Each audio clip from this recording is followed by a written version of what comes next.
Olá, ouvintes da Rádio Arvut. Estamos novamente com mais um programa Desafios de uma Nova Era. Estamos aqui mais uma vez com Maurício, Shimon e eu aqui iniciando mais um programa. Então, eu vou pegar, antes da gente começar o programa, o Maurício Chalub deu uma deixa e eu vou dar uma pequena historinha dessa deixa, né? Então, um patrão chama o seu funcionário e fala duas coisas para ele. Eu tenho um assunto para tratar com você. Um deles é sobre a questão do salário. O outro é sobre as ferramentas. Então, qual delas que você prefere tratar primeiro? Então, claro que o funcionário, você sabe como é que é, né? O salário sempre faz mais um agrado ao coração. Então, podemos começar por aí? Não, mas eu acho que a gente vai começar com a caixa de ferramentas. Então, veja bem, eu te dei algumas ferramentas, eu gostaria de saber se você tem utilizado elas. Eu te dei solidariedade, eu te dei ouvir o outro, eu te dei confraternização, eu te dei algumas ferramentas. Você tem usado elas na prática ou você só está aguardando o meu salário?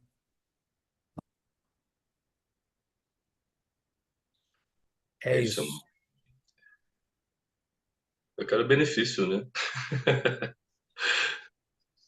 Mas sim, eu sempre precisa usar, né? Quero enxergar o benefício, né? Então, né, se você for olhar essa perspectiva da caixa de ferramentas, né, essa caixa de ferramentas pode estar recheada, lotada delas. O problema é saber se você usa. Tá? Então, vamos lá. Uma das ferramentas que o Shimon montou é você escuta. Então, você tem hoje uma série de, vamos chamar assim, não sei se são valores, se são comportamentos, são atitudes, enfim. Mas vamos lá. Hoje se fala em escutativo. Isso daí virou quase que um lugar comum. Você tem que ter, principalmente organização. Mas você pode levar isso para o lado da sua vida prática, pessoal, também. Escutativo. Aí vem a pergunta: você escuta o que o outro está falando? De verdade?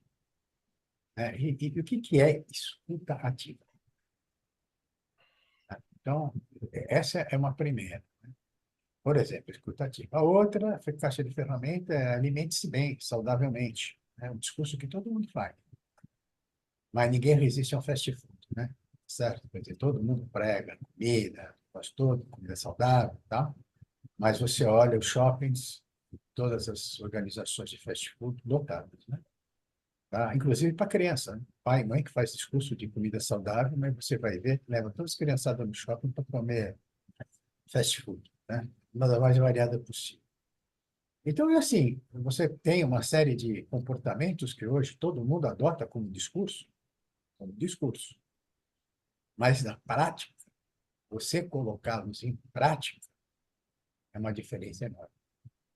Escutativa, pergunta aí para casais inteiros aí, qual cônjuge que realmente tem uma escutativa. Entendendo, em primeiro lugar, já para esclarecer aqui, vamos dar a opinião de cada um de nós, o que é escutativa? O que é escutativa para vocês? Desculpe a pergunta. Tá? É deixar o outro acontecer dentro de nós.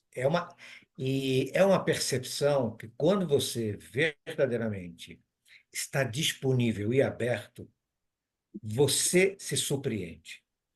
Porque você começa a viver o outro, você começa a participar mais da realidade do outro. Quer dizer, estabelece-se uma relação afetiva maior e por aí vai. Essa permissão faz uma conexão ímpar. Você, o Shimon acrescentou aqui fez o intermédio do que eu ia falar, né? Que seria o outro se acontecer através de você, né? Mas para isso acontecer, né, tem que ser primeiro essa permissão de se permear, né, do outro, né? Mas eu vejo acrescentar isso, na verdade, que seria que você conseguir é, é, ser um certo apêndice da outra pessoa, de alguma forma, né? né? Que suas ações sejam, que a pessoa consiga agir através de você, né? Se conseguir permitir que a pessoa haja através de você de alguma forma, né? Se precisar alterar alguma coisa, você escuta aquilo dali para proporcionar alguma ação, né? Você não está escutando só para receber aquela informação, né? Mas para que aquilo passe a existir através de uma ação prática sua, né? A pessoa falou, pô, isso que você fez não foi legal, tudo bem, mas você não só recebe aquilo dali para falar, realmente, ela se incomodou, tá?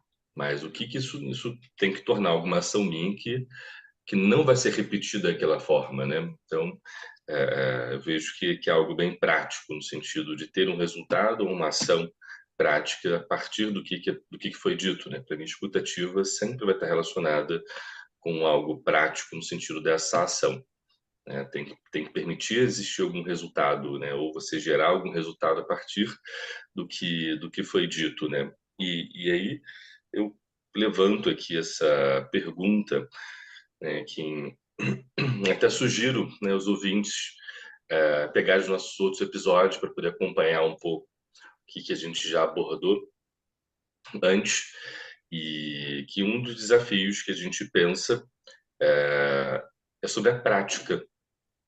Tá? E por que a gente tem tanto, né? A gente levanta tantos valores, tantos ideais, tantas bandeiras, e por que é tão difícil a gente aplicar isso na prática, né? Tornar isso benefício para os outros, sabe? Né? Próximos ou não a nós. Né? Por que é tão complicado? Por que é tão desafiador, né? Ou tão desafiadora essa prática de tudo isso que a gente discute, pensa, valoriza, acredita? Deixa essa bola levantada aí para os amigos. Então, Eu, fazer um eu, comentário. Pois não, vai lá, Chico, vai lá. eu vou materializar essa questão, tá, Maurício? Então, mesmo chega o Big Boss, um grande chefe, fala assim: eu vou contratar você. Mas assim, eu não sei quanto que eu vou precisar de você, mas eu vou precisar. Então, ó, pega essa caixa de ferramenta, vai para casa e fica lá. Pode ficar à vontade, mas fica ligado que a qualquer momento a gente vai chamar você para vir trabalhar. Tá bom. Aí o cara vai para casa, vai com a caixa de ferramenta, não sabe exatamente o que vai fazer, ele abre, tem uma chave de fenda, tem um alicate. Os dias passam, os meses passam, não ligam. Ele pega a chave de fenda, o que eu vou fazer com isso? Cara, isso aqui, pô, você pode fazer um churrasquinho com isso. Enfia umas bistecas e vira um espeto para fazer um churrasquinho. Outro dia ele pega o alicate, bom, me chamaram, aí ele começa a cortar a unha. E aí, de repente, ligam para ele, venha imediatamente aqui que estão precisando de você. Ele estava tão distraído, tão esquecido do que ele foi contratado, que ele chega para o trabalho e aí o Big Boss fala para ele: ué, você não trouxe a caixa de ferramenta? Ih, esqueci. Então, eu vejo assim também, né? Concordo com aquilo que vocês estão falando, mas vamos lá. Quando a gente fala de escuta ativa, né, além daquilo que vocês falaram, eu sintetizaria que é a sua capacidade também de se colocar no lugar da pessoa que está falando. Sentir, como você falou, sentir o que a pessoa está falando. Porque não raro, né? As pessoas que dizem que têm escuta ativa, não raro é o seguinte, a pessoa começa a contar uma história para você, já interrompe, fala, eu já sei o que você está falando, eu já passei por isso. Né? O cara fala assim, isso é normal, né? Por exemplo, dor de luto. Né? Eu já sei o que é isso, fica tranquilo. Né? O cara conta, perdi o emprego. Fica tranquilo, já sei. A pessoa não consegue nem terminar de contar a história dela. Tá certo? A pessoa já interrompe dizendo que já conhece, já entendeu, já passou por isso. Você percebe que não consegue gerar nenhum tipo, além de escutativa, não consegue gerar nenhum tipo de empatia. Você não consegue sem empatia. Todo mundo tem escutativa e todo mundo é empático. Pode ver. Se perguntar hoje, né? 90% da população tem escutativa e é empática. Esse problema da caixa de ferramentas é porque a pessoa só tem a caixa de ferramentas para si. Ela não se sente parte do todo. O todo, eventualmente, é alguma coisa para me servir. Percebe? Eu estou aqui e o resto está lá. Esse resto que está lá me é interessante na medida em que me serve, né? Então, por exemplo, se você se sentisse parte do todo, qualquer problema do todo seria problema seu. Não é assim que as pessoas hoje em dia se comportam. Um problema que a gente abordou de fake news não é um problema de quem faz a fake news, é um problema de todo mundo que recebe a fake news. Um problema sei lá, de destruição do meio ambiente não é um problema de quem está destruindo o meio ambiente, o problema é seu, porque é o seu ambiente que está destruindo. O meio ambiente não é dos outros, é aquele que você vive. A polarização política, né? É a incapacidade de você manter um diálogo racional. Por quê? Porque você não quer escutar nada. Você está mergulhado dentro de você, enclausurado em você, e você, aí eu venho e pergunto para você, se você não olhar para fora, você acha que você vai viver aonde? Se você continuar enclausurado, como nós já abordamos em programas, se você estiver vendo só a paisagem passar pela janela do trem, você nem sabe aonde você vai chegar. Eu acho que esse é o grande problema. Você, você faz o quê, perguntou? O que você faz? O que você estava falando que agora, Maurício, é, me veio um pensamento, né, onde a gente, né, não tem essa percepção imediata de algum malefício, né, ou de um benefício. Na verdade, a gente precisa de uma resposta um pouco mais imediata sobre o que está acontecendo. A pessoa me passou, né, me falou sobre algum problema e eu não consigo perceber o quanto isso agrava, isso quanto é um problema coletivo, não só daquela pessoa. Isso é um problema de todos e eu não consigo acessar isso de forma tão imediata. Isso acaba valendo para a questão do ambiente, né? Por que eu vou fazer isso aqui se eu não estou tendo algum tipo de resposta imediata? Eu não consigo ter uma percepção do benefício que eu posso causar ou do problema que eu estou causando. A gente não tem essa visão tão rápida, essa noção temporal tão rápida dos efeitos que acontecem. Isso, né, impede a gente de ter essa resposta também imediata sobre aquilo. E eu não digo no sentido de ser precipitado diante da ação, mas de conseguir realmente sentir isso dentro da gente, do quanto a gente está conectado e as coisas se afetam imediatamente em qualquer coisa que aconteça. Isso vai gerar uma cadeia de efeitos, né? Existe uma causa, vão ter vários efeitos ali que eu só vou perceber isso muito tempo depois, o que isso gerou. Seja deixar uma parte, por exemplo, pensando no corpo, né? Deixando uma parte do corpo ali doente, aquela topada que eu dei ali, e eu ignoro aquela parte ali e daqui a pouco ele infecciona.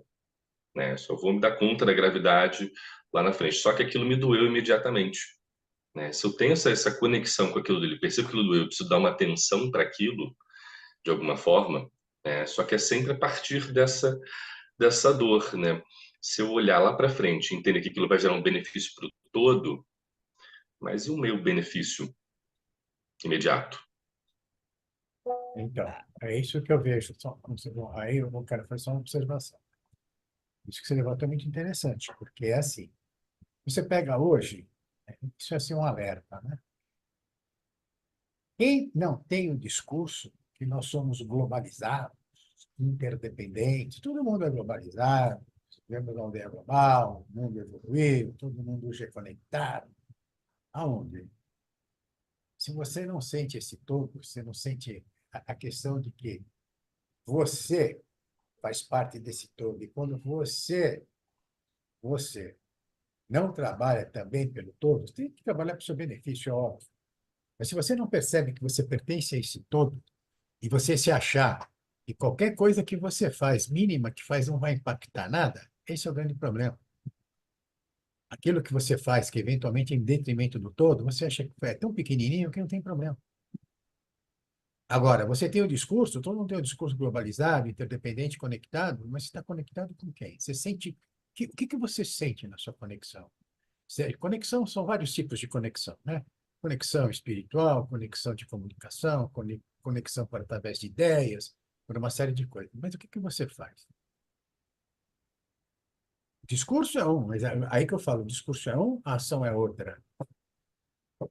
E aí aí vem a pergunta: você consegue saber, você consegue fazer um escrutínio de que a sua ação tem que coincidir com o seu discurso? Isso aí, pode falar, Chico. A gente tocou um pouco em outros programas a questão da velocidade e da ansiedade que todo o excesso de informação gerou em nós. Então, a gente pode imaginar que nós estamos embalados com N características que impermeabilizam, quer dizer, eu moro dentro de uma embalagem globalizante, interajo dentro dessa embalagem, mas como essa embalagem é impermeável, não rola empatia, não rola ouvir o outro, é apenas eu tenho minha fachada, eu tenho um neon na minha embalagem, esse sou eu. E eu alimento essa embalagem com neon o tempo inteiro, achando que, bom, essa é a minha iluminação, é isso que eu faço. E isso porque a ansiedade que está gerando em nós, qual é o próximo lance, qual é o próximo momento, ela nos desconecta com o momento de ouvir, de deixar acontecer, de dar um bom dia no elevador, de dar um bom dia para o vizinho, de interagir, de trazer bons presságios a todos que circundam no meu caminho. Porque, como eu estou embalado, eu me sinto inteiro, claro, embalado e falsamente inteiro.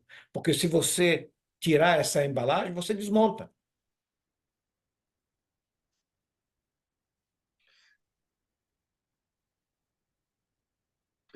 Bom, eu percebo certas exigências dentro das gerações. Cada geração ela está recebendo uma exigência diferente a partir, né, das necessidades do momento, né? Gerações que estão chegando agora, parece que eu já vem um pouco mais com software um pouco mais atualizado diante do que precisa, né? Não quer dizer que vá rodar perfeitamente aquela exigência, mas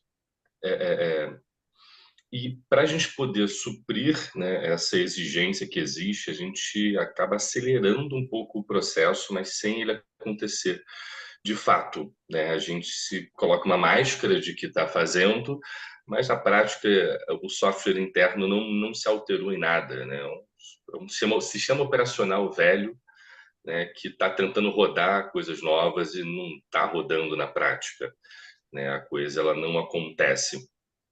Você querer rodar ali um programa com Windows velho que não vai rodar aquilo dali não. Aquele sistema operacional ali não vai rodar a necessidade do momento, mas a gente coloca, né, coloca dentro de uma carapaça muito bonita, né? A gente coloca ali um gabinete novo, ultramoderno, né? Faz parecer que tá tudo certo, mas na prática aquilo não vai rodar.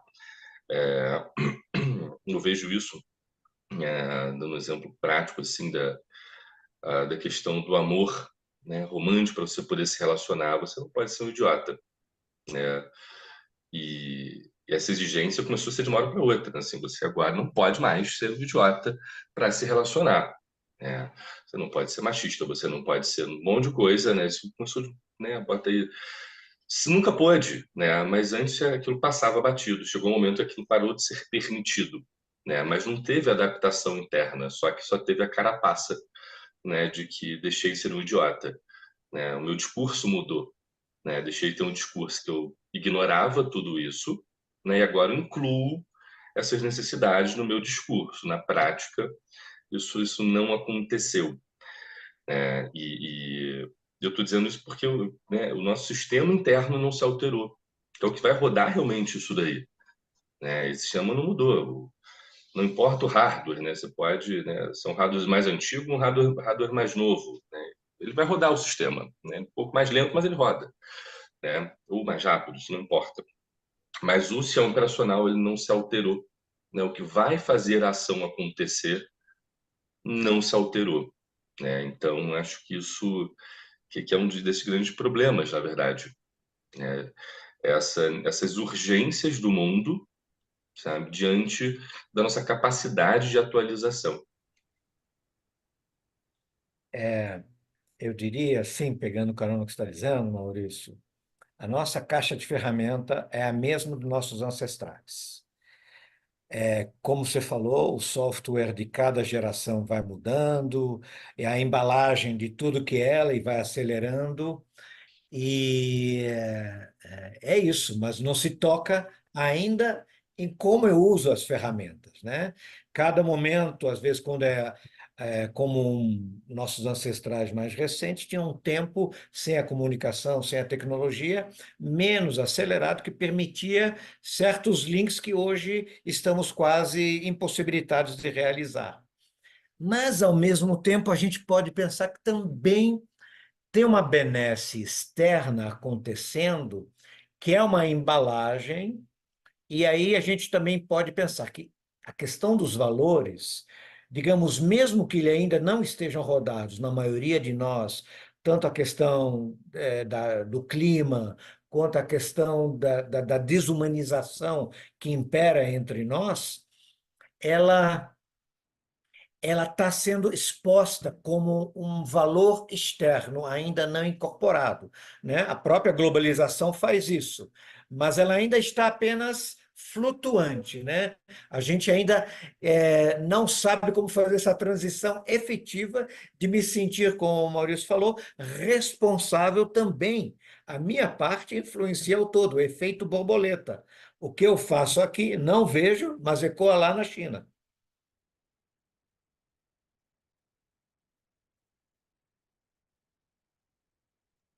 Eu vou pegar um comentário que você fez um pouquinho atrás, que você vive num invólucro cheio de neon.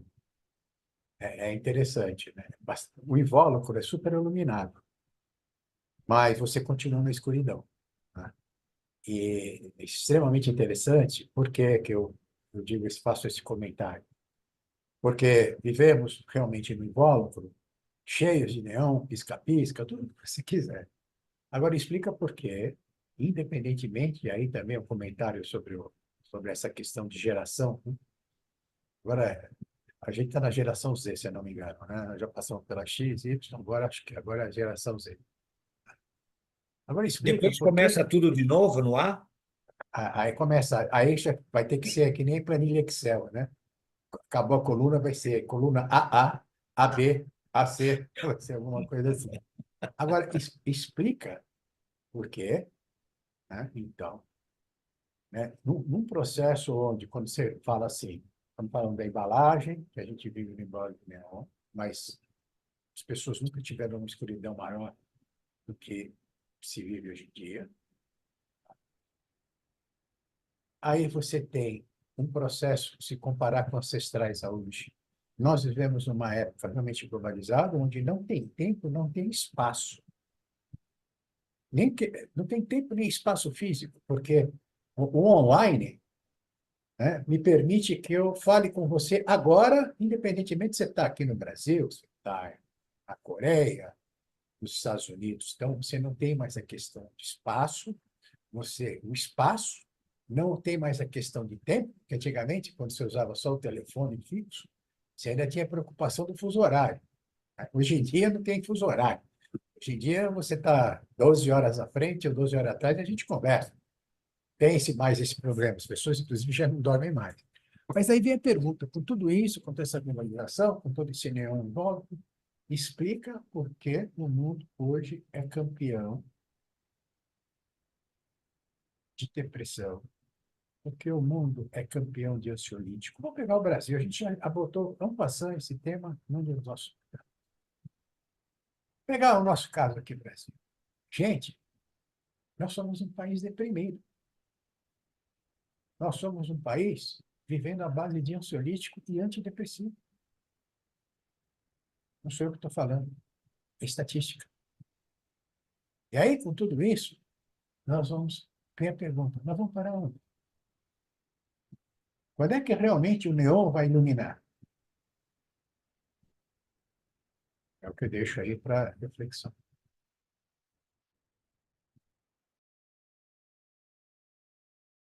Eu sei que eu estou sendo tranquilo também, estou sendo preguiçoso, né? Estou pedindo o escrutínio de vocês. Não, mas é bom.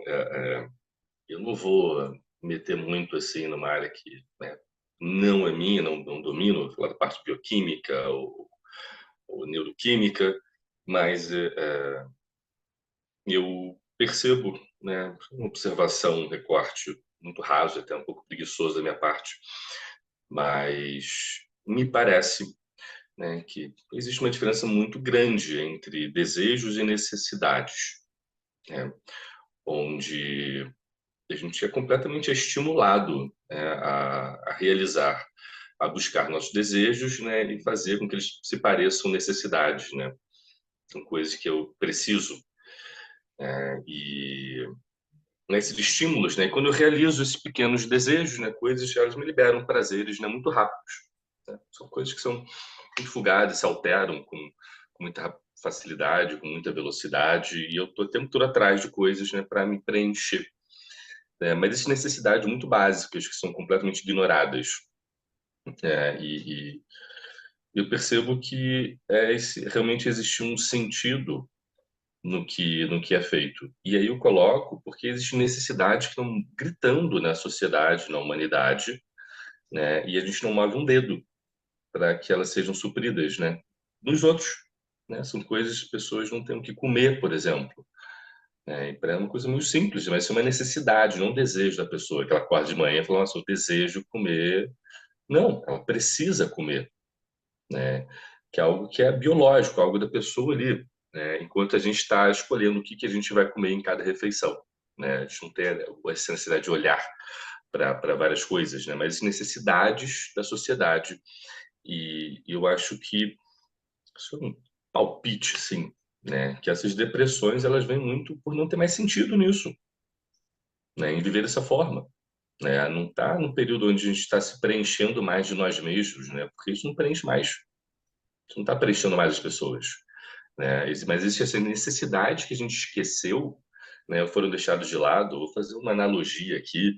É como fazer cocô. Eu não desejo, eu preciso, né? Eu posso até desejar fazer de porta aberta, mas não é porque a porta está aberta que eu realizei o que eu precisava, né? Então, e a gente, né, fica olhando muito para essa coisa de fora e tem coisas muito básicas ali que estão deixadas de lado, né? E ali está esse grande sentido, né, de existir. Assim, é daí que vai vir o verdadeiro preenchimento nosso, né? Não está em mais olhar para o que eu desejo do meu dia a dia, mas me preencher a partir das necessidades dos outros. Timo, vai lá. Vou pegar, porque eu acho que esse é um tema muito profundo, mas não vamos pegar ele apenas como exemplo, né? Uma que o Maurício falou, quer dizer, a gente tem uma embalagem iluminada de neon, mas por dentro está escuro. Mas a gente usa a nossa referência sobre a embalagem. Na verdade, a gente que a cada dia, a cada momento, a gente é como um receptáculo. A gente tem um desejo dentro do receptáculo de preenchê-lo, porque ele está vazio. Aí eu vou lá, preencho. Acabei de preencher, ué, sumiu. O que estava cheio sumiu. E aí eu preciso de novo repor, repor, repor. E essa reposição, ela não tem fim. Ela não tem fim porque a conexão com você mesmo não está processada. Então, você tem neon, tem várias coisas translúcidas, milhões de roupagens o tempo inteiro, mas é fora. Você, quer dizer, o amor por você vive em você? Ou você está tentando preencher de fora para dentro? Ou você conhece a você mesmo para tentar fazer essa conexão, pelo menos para arrefecer, em tentar entrar em contato com esse vazio e buscar de um outro jeito de entendê-lo e conectar com ele, porque senão você apenas repõe infinitamente e insaciavelmente, nada se fecha. A conta não fecha. Eu concordo. E nessa linha, e tanto como o Maurício falou, quanto você. Agora, Chico, eu diria para você o seguinte: independentemente, não sou psicólogo, não sou psiquiatra, neurocirurgião, absolutamente nada disso. Estou só me baseando em estatística, né? Na verdade, é a quantidade de remédios, a quantidade de pílulas que as pessoas tomam. E um extrato só da população que pode tomá-las, né? Vamos deixar claro isso, tá? Porque se todo mundo pudesse tomar, eu diria para você que o consumo seria muito maior. Mas aí vem exatamente dentro dessa linha, tá, do preenchimento, do receptáculo que se fazia, eu diria para você o seguinte: no fundo, você corre atrás de que desejos? Esses desejos, quando você falou de fora para dentro, esses desejos que você está trazendo para você são seus. Ou você importou, comprou a embalagem de neon. E aí vem a pergunta, né? Não vai dar certo. Eventualmente, você comprou uma corrida que não é sua e você está correndo com você mesmo para chegar em terceiro lugar, nem em segundo. Você está chegando numa corrida que você não vai vencer.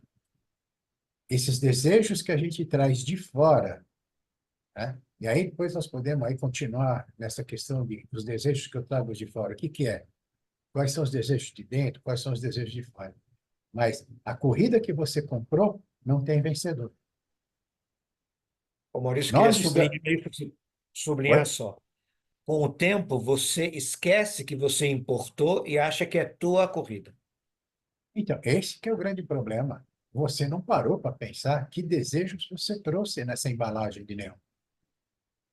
E nós estamos vivendo, nós estamos comprando corridas atrás de corridas, embalagens atrás de embalagens, e, na verdade, a maioria das pessoas que comprou precisa entender que não vai conseguir nada. É uma corrida perdida. Aí você fala, pô, mas que visão pessimista. Não, não é uma visão pessimista. Se você puder entender isso, a sua visão de mundo vai ser otimista. Você vai poder ser uma pessoa feliz na medida que você puder fazer o escrutínio se esse é um desejo que realmente pertence a você e que você pode trabalhar por ele e pelos outros. Nós estamos numa corrida, eu vou pegar um lado só, por exemplo, de economia. Nós estamos numa corrida, né, de tudo isso que é vendido para nós, e quando você examina quantos chegam na reta final, não é 2 ou 3% daqueles que começaram a corrida contigo. No patamar aonde as pessoas estão falando. Então, as pessoas vão vivendo numa angústia permanente. Que toda vez que elas tentam se medir em que pé que eu estou na corrida, para esse desejo, para aquele desejo, para outro desejo, elas não sabem onde é que estão. É isso aí, pessoal. E você é incitado o tempo inteiro a cobiçar novos desejos, que os estímulos externos estão gritando no teu ouvido. E esse é um grande ponto, e desde quando nasce, né? E conforme e essa questão da globalização envolve isso, né? Que vem importações de todo lugar do mundo, né? E não que seja ruim essa conexão, mas a gente se perde, né? Dentro desse tanto de estímulos, né? De tantas informações que querendo ser vendidas, né? E que a gente possa importar tudo isso, engolir, né? A seco tudo isso, e a gente se esquece com o tempo de que isso não era nosso, né? Eu não vim com isso pela minha natureza, né? Mas eu vim isso foi colocado e eu acabei me adaptando a isso, né? Aceitei Mas, isso e Maurício, o objetivo não é distrair você das questões realmente relevantes a você. Toda essa distração, ela visa, não olhe para você, deixa que nós resolvemos o teu problema. O que que você precisa? Hã? Um carro novo? Temos um zero. Não tem muito dinheiro? Olha, fazemos empréstimo a 1000 anos. perfeito. Só esqueceram de falar quanto é o jogo, né? Quanto é o quê? Os juros. A quantidade de carros que você vai pagar, só pelos juros que você vão te cobrar. Mas eu acho que é isso mesmo, eu acho que eu vejo assim, né? Eu acho que as pessoas têm, vamos chamar assim, né? O supermercado das embalagens da felicidade. Só entra no supermercado da felicidade. Então, para ser feliz, né? Essa é uma das frases mais estúpidas que eu vejo, sem sentido, porque ninguém consegue definir. O importante é ser feliz. Eu pergunto para você, o que é ser feliz? Porra. Tá? Entendeu? Então, assim, eu entro no supermercado da embalagem de Leon, vamos chamar assim, aí no caso, se for do exemplo do Shima, eu entro numa loja de lustres. Então, tem várias embalagens, por exemplo. Eu vou comprar lá felicidade X, felicidade Y, né? E aí é o seguinte, o importante é ser feliz. E é nessa frase, o importante é ser feliz, você deixa de crescer. E vira escravo. Vira escravo. Tem de novo, né? Eu faço a citação porque eu não sou, o escrutínio não é meu, e, enfim, é de um psicólogo social chamado Fritz Perls, da década de 50. Ele tem um dos livros dele, ele escreve assim, grande problema da sociedade, isso na década de 50. Você imagina hoje, né, que nós estamos aqui no início de 2024, né? Nós setenta e estamos quatro anos. 74 anos. Ele falava na época que o grande problema da sociedade é que ela tinha se tornado hedonista, ou seja, viver para o prazer.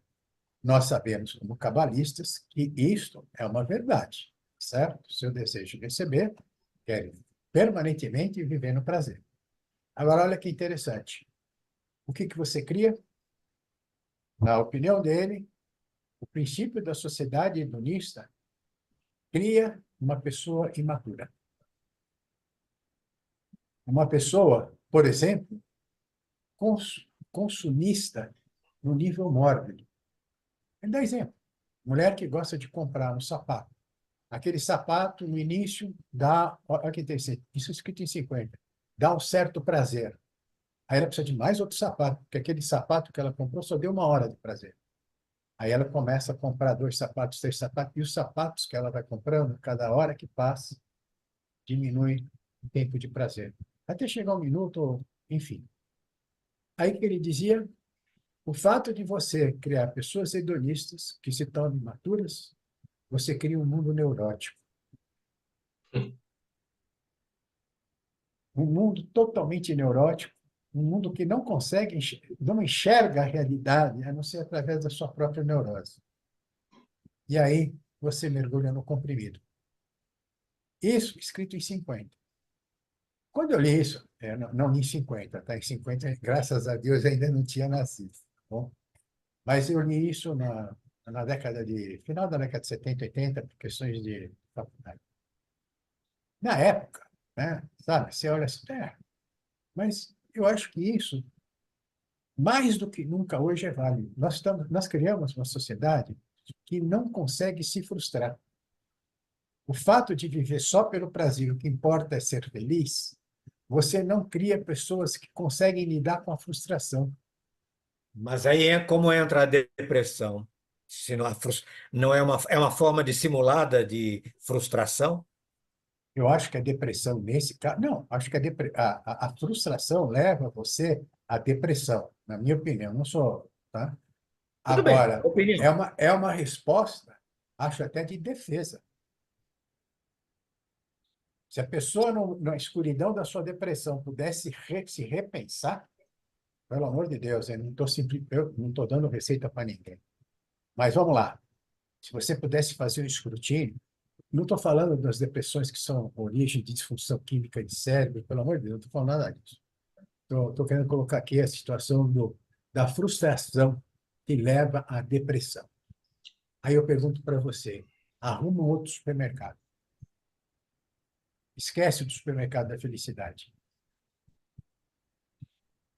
Né? Porque, como a gente falou, você está comprando coisas que vieram de fora para dentro.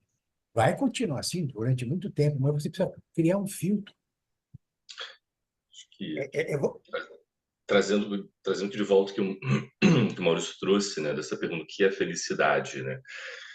A gente nasce, né, com esse conjunto de desejos a serem preenchidos, mas inicialmente eles são completamente abstratos, né? O que é felicidade na prática para aquela pessoa, né? Sem vender uma receita de bolo, mas o que é para aquela pessoa? Ah, eu quero viver, eu quero ter um trabalho incrível, tá? O que isso representa na prática, né? O que é isso? Né? Então, a gente, dentro desse conjunto, esse espectro, né, de abstrações que a gente tem, vendem para a gente as ideias, né? As pessoas, né? O mundo, ele preenche, dá esse nome para nós. Né? E isso acaba não preenchendo a gente ao longo do tempo, que a gente vai virando esse conjunto de frustrações que vão levando a essas depressões, ansiedades, né? Esses anseios incuráveis. E me parece que esse trabalho que a gente realiza em Kabbalah permite a gente nomear, né? Gera uma certa autonomia para a gente, faz a gente resgatar a nossa autonomia de nomear o que é isso, né? Não vai sendo alguém que dá esse nome para a gente, o que eu preciso desejar, o que eu preciso buscar, mas vai sendo gerado internamente esse nome, né? E a gente vai construindo, né? Vai como se passasse por um funil da abstração, né? Um filtro da abstração, e aquilo goteja dentro da gente, né? Vai sendo destilado dentro da gente o nome daquilo que a gente precisa ou deseja verdadeiramente.